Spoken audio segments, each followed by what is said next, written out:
ወሎ ክልል ይሆናል። ወሎ ማንነቱን ያስከብራል። ቁርአን አብዝታ ስትቀራ ጂኒ ያለበት ሁሉ ይጮሃል። ሸይጣን አለበት። ጸረ እስላም፣ ጸረ አንድነት፣ ጸረ ብሔር ብሔረሰቦች ይጮሃል። ዲኔ ስለመጡ ያጣውትን ልጣብዬ ይችን መልእክት ወደ እናንተ ይዤ መጣሁ። አንዳንዴ የሚመስለኝ ሙጂቦ ቁርአን ይቀራል መሰለኝ። እኛ ወሎዮች ነው።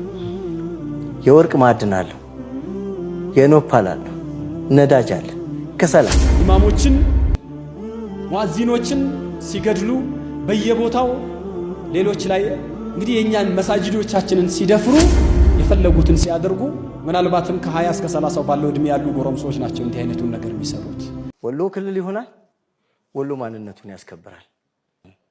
የወሎ ጉዳይና የአማራ ክልል ጉዳይ እጅግ በጣም ለየቅል ነው። ሊገናኝ የማይችል ጉዳይ ነው።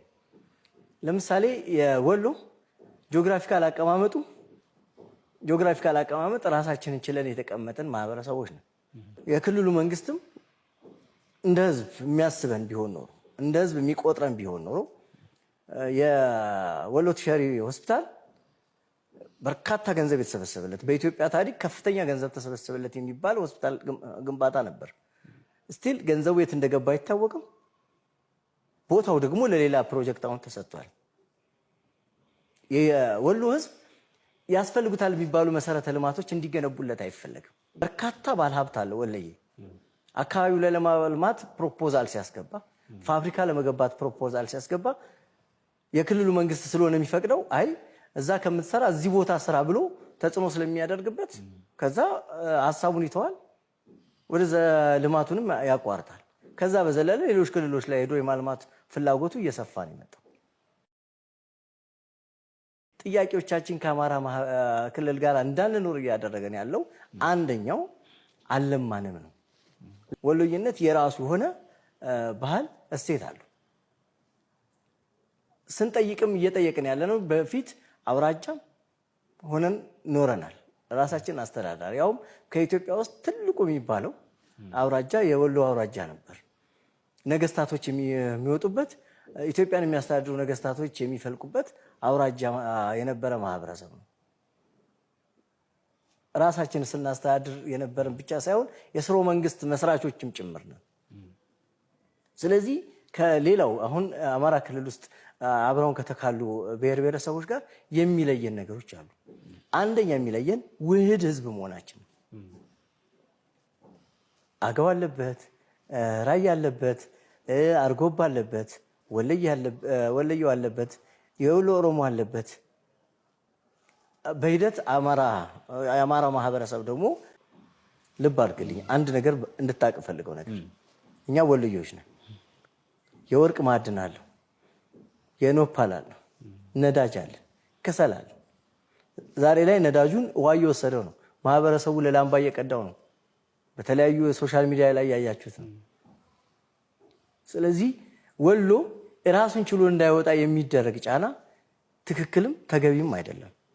እንደ አማራ ብሔራዊ ክልላዊ መንግስት የሚነሳ ጉዳይ አለ። ማህበረሰቡ የሚያነሳው ወሎን ገንጥላችሁ አማራ ልታሳንሱ ነው። እኛ አማራ አይደለንም። መጀመሪያ ወሎ ማህበረሰብ እኮ ራሱ ወሎዬ ነው። አማራ ልታሳንሱ ማለት ምን ማለት ነው? 22.2 ሚሊዮን ህዝብ የያዘ ወሎ አነሰ ሊባል የሚችለው እነሱ ሲፈልጉ ወሎ አማራ ነው ይሉታል።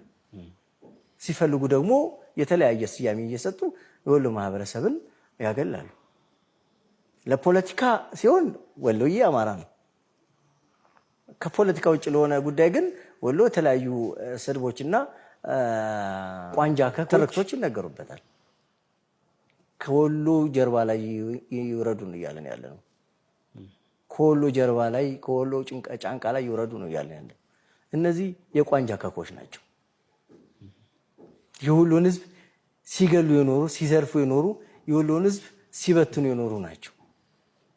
ስለዚህ የሐሳብ ቢያነሱም ባያነሱም አሁን እንደወሎ አንድ ሆነን ቆመናል። ስለዚህ በምንም አይነት አጋጣሚ ወደኋላ የምንመለስበት ነገር የለም። ወሎ ክልል ይሆናል። ወሎ ማንነቱን ያስከብራል። ምንም ያክል እንኳን መጥፎ ሁኔታ ላይ ቢሆን በዲኔ ስለመጡ ያጣውትን ልጣብዬ ይችን መልእክት ወደ እናንተ ይዤ መጣሁ። እንደምታውቁት ሰሞኑን ሙስሊሞች ላይ በተፈጸመ ጥቃት አማካኝነት የ3 ቀን እረፍት ወስጄ ጉዳዩን ስከታተል ነበር። ከዚህ በፊት የገመትኩትና የጠበቅኩት ቢሆንም ነገር ግን ድርጊቱ በጣም ዘግናኝ ነበር። ራሱን ነፃ አውጪ ብሎ የአማራ ፋኖ ብሎ የሰየም ኃይል በተከበረ መስጊድ ውስጥ ገብቶ ኢማምና ሙአዚንን የፈለገውን ረሽኖ ከመውጣት በላይ ዘግናኝ ነገር የለም። ይህ የሚያሳየው ከጀርባው የሃይማኖት ጦርነት ለመጀመር ዝግጅት የጨረሰ ኃይል እንዳለና አይዞህ እንደተባለ ነው የሚያሳየው። ከዚህም አንፃር ሙስሊሞች በተለይ አማራ ክልል ያላችሁ ሙስሊሞች ራሳችሁን ልታዘጋጁና ልታነቁ ይገባል። ህዝበ ክርስቲያኑ ደግሞ በኦርቶዶክስ ስም የሚንቀሳቀሰውን ነፃ አወጣለሁ የሚለውን ኃይል ልታወግዙ ይገባል። እንደዛ ካልሆነ የሰላም ሽታዋንም አናገኛትም ማለት ነው። ይህ ራሱን ነፃ አውጪ ብሎ የታጠቀው ኃይል ጽንፈኛው የጠቅላይ ሚኒስትሩ የዶክተር አብይ አህመድ ስም ሀብተ ወልደ ማርያም ካልሆነ የሚያቆም አይመስልም። ከዚህም አንፃር ድርጊቱ ሊወገዝ ይገባል። ሶሻል ሚዲያ ላይም ዞር እያልኩኝ ነበረ። ሙስሊም ያልሆኑ የምናውቃቸው ሰዎች ድርጊቱን ያወግዛሉ ብለን ስንጠብቅ ነበር። አንዳንዶቹ ያስተባብላሉ፣ አብዛኛዎቹ ደግሞ ዝም ብለዋል። ዝምታውን ወድጀዋለሁ። መልካም ነገር መናገር ካልተቻለ ዝም ማለቱ የተሻለ ነው። ሌላው ኮሜንት ላይ ዞር እያልኩ እያነበብኩ ነበር። አብዛኛዎቹ ደግሞ ገና እናጠፋቸዋለን ትጠፋላችሁ የሚል መፈክር ነው ያነበብኩት። እኛ ሙስሊሞች አንጠፋም፣ ማንንም ሊያጠፋን አይችልም፣ አንጠፋም፣ ማንንምም አናጠፋም። ነገር ግን ለሰላም ሲባል የምንከፍለው ዋጋ ይኖራል። እሱ ወደፊት አብረን የምናየው ይሆናል ማለት ነው። ይሄን የታዘብኩት ሰላም ለህዝበ ሙስሊሙ፣ ለህዝበ ክርስቲያኑ፣ ሰላም ለሀገራችን እመኛለሁ ማለት ነው። ፋኖ ከማህበረሰብን እንደ ማህበረሰብ ሲዘርፍ፣ ማህበረሰብ እንደ ማህበረሰብ ሲያግት፣ ገንዘብ ዝውውሩን እንኳን ለማስቆም ያልፈለገ አመራር አማራ ክልል መዋቅር ውስጥ ተሰግስጓል። ይሄን ማስቆም የማይችል ማለት እኔ በነገራችን ላይ ችግሩ ያለው አማራ ክልል የሚለው ስያሜም ጭምር ችግር አለበት። ለምሳሌ በአገው ምድር አካባቢ ላይ ፋኖ የለም። በቅማንት አካባቢ ቅማንት በሚያስተዳድረው አካባቢ ላይ ፋኖ የለም። ብንመጣ በወሎ አገው ላይ አካባቢ ፋኖ የለም። ፋኖ ያለው የት ነው? የአማራ ክልል አስተዳድረዋለሁ ብሎ በሚያስበው አካባቢ ላይ ነው ያለው። እኔ ከወንበዴ ቡድንነት አልፎ ፋኖ ጫካ እስኪገባ ድረስ ተደራጅቶ ጥቃት እስኪያደርስ እስኪዘርፍ ድረስ አሁን ያለበት ደረጃ እስኪደርስ ድረስ አሁን እኮ በግልጽ ማውራት እንችላለን። ለምሳሌ በእኛ አካባቢ የምሬ ወዳጆ ጦር የት እንዳለኝ ያናቃል። ከዚህ አንፃር እየተናገርን ያለ ነው ፋኖ እጁ የረዘመበት በአስተዳደር መዋቅራዊ ውስጥ ያሉ ሰዎች ስላሉ ይሄንን ነው አጀንዳ አንደኛ የኢትዮጵያ ታላቅ አማራ መገንባት ቃል በቃል ያስቀመጡት እዛም ፋኖ የሚያወራው ማለት ነው። ፋኖ የሚያወራውን እዚህ ጋር ቃል በቃል በአጀንዳ ደረጃ ተቀርጾ የተቀመጠው በርካታ ነገሮች ስላሉ ነው። የአማራ ክልል ላይ የምትዩ ፋኖ እጁ ረጅም ነው ምናምን ይባል ነው። የእጁ ረጅም አይደለም። ያውም ፈሪ ቡድን ቢኖር የተልፈሰፈሰና የሞተ ቡድን ቢኖር ፋኖ ነው። የአማራ ህዝብ 45 ሚሊዮን ገባ ብንል እንኳን ከኢትዮጵያ ህዝብ 32ቱ እና ከዛ በላይ የሆነው የአማራ ማንነት የሌለው ህዝብ እኮ ነው። አገው ነው፣ ቅድም ተናግሬያለሁ። ቅማንት ነው፣ አርጎባ ነው፣ ራያ ነው፣ አገው ነው፣ ወሎ ነው። እድሉን ቢሰጥ እኮ ለብሔር ብሔረሰቦች ክልል ውስጥ ላሉ ብሔር ብሔረሰቦች እድል ቢሰጥ ብሔር ብሔረሰቦች ውስጥ ያሉ ክልል ውስጥ ያሉ ብሔር ብሔረሰቦች እድል ቢያገኙ እኮ ፋኖን ቅድም የተናገርኩት ነው 15 ቀን ጊዜ አይቆይ። ነገር ግን ፋኖን አሳልፎ የመስጠት ፍላጎት የለም።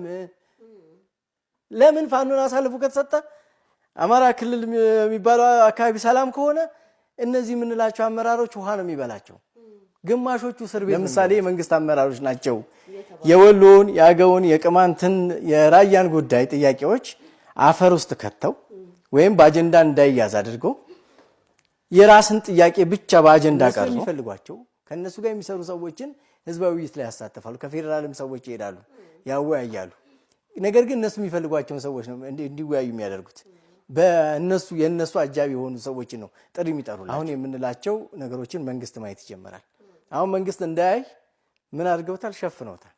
ለምን? በራሳቸው መዋቅር ውይይቶችን ያደርጋሉ። እስቲ እኛ እንጥራ፣ መንግስት ይፍቀድልን፣ መጥቶ ያወያይ። እኛ እንጥራና ከህዝብን እኛ እንጥራ፣ መጥቶ ያወያይ። ከዛ እውነታው ነው ያለ። ይሄ ነው እዛ አካባቢ ላይ የተሸፈኑ የተወሳሰቡ በርካታ ነገሮች ስላሉ ነው። የአማራ ማንነት የሌለው ህዝብ እኮ ነው። አገው ነው። ቅድም ተናግሬ ያለው ቅማንት ነው፣ አርጎባ ነው፣ ራያ ነው፣ አገው ነው ይመስለኛል።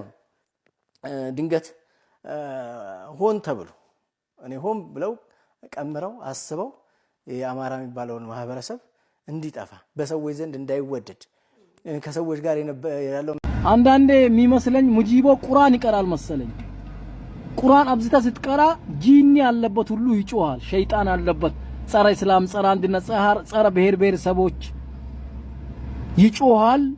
እያየን ያለ ነው። ይሄንን የሙጂብ አሚኖ ጣት ከናንተ ከሚሊየን ምላስ ይበልጣል። ጣቱ ምላስ የሆነባቸው አንድ ቀን ተናግሮ ማያቅ ሁለት መስመር ሲጽፍ 200,000 የሚያወሩ ሚያንቀጠቅጣቸው ቁጭ ብሎ አንድ ቀን ተነስቶ አያቅም። ከተቀመጠበት ቁጭ ብሎ ነው ያለው፣ ተነስቶ አያቅም። አንበሳው አገሳ ለሙጂብ አሚኖ ነበር መዘፈን ያለበት። ዘፈን حرام ነው እንጂ አንድ ቀን ሳይናገር እንደውም አንዳንዴ እኔ ዱዳ ነው ወይ ይሄ ሰውዬ እኮ ምናልባት ይጽፋል ጣቱ ይናገራል ዱዳ ነው ወይ ብዬ እኔ ስልጤው ራሱ ገምቼ ባለፈው በሆነ ሚዲያ ቃለ ምልልስ ሲያደርግ አየሁት። ኢቲቪ ላይ ፋና ላይ ምናም ቀርቦ ነው እንትን የሚሰጠው ለአክቲቪስት ለምናም ለዩቲዩበር ለቲክቶክ ምናም እየዞረ እንትን አይልም። ሚሊዮኖች ግን ሲያወሩበት ይውላሉ። አንድ ቀን ግን ምላሱን ተጠቅሞ አያውቅም። ይሄ ሰውዬ ከጣቱ ወደ ምላሱ ከተዘዋወረ ምን ሊውጠን ነው የኔ ጥያቄ። አበሳጭታችሁ ወደ ምላስ እንዳታስገቡት ነው እያልኩ ያለው። ድምጽ አልባው አንበሳ ሙጂቦ ሰላም ይብዛ። ያዳደሽ ልጅ ያተ ኡሚ እስሪልሽ ይራታችሁ አአን አቦታይ ጋሚ በፎቶ እንደምትመለከቱት ሙሉ አንድ ብርጌድ ጦር በሙሉ ዘመቻ ሚኒሊክ የሚል ጭንቅላታቸው ላይ በጥቁር አስረው እየተዋደቁ እየተጋደሉ ሙስሊሞችን እያጠፉ ይገኛሉ። በጎጃምና በጎንደር አካባቢ ያሉ ሙስሊሞች ቀን በቀን እየጠፉ ነው። ይሄንን አይታ ያልተረዳህ ሙስሊም ለኔ አህያ ነህ። አህያ ማለት ነው ዘመቻ ሚኒሊክ ያድዋ ጦርነት እንዳይመስልህ። ያ ሙስሊሞችን ያረዱበት ዘመን ነው። ከገባ ገባ፣ ካልገባ ደግሞ ሲገባለህ ትረጋጋለህ። ቻው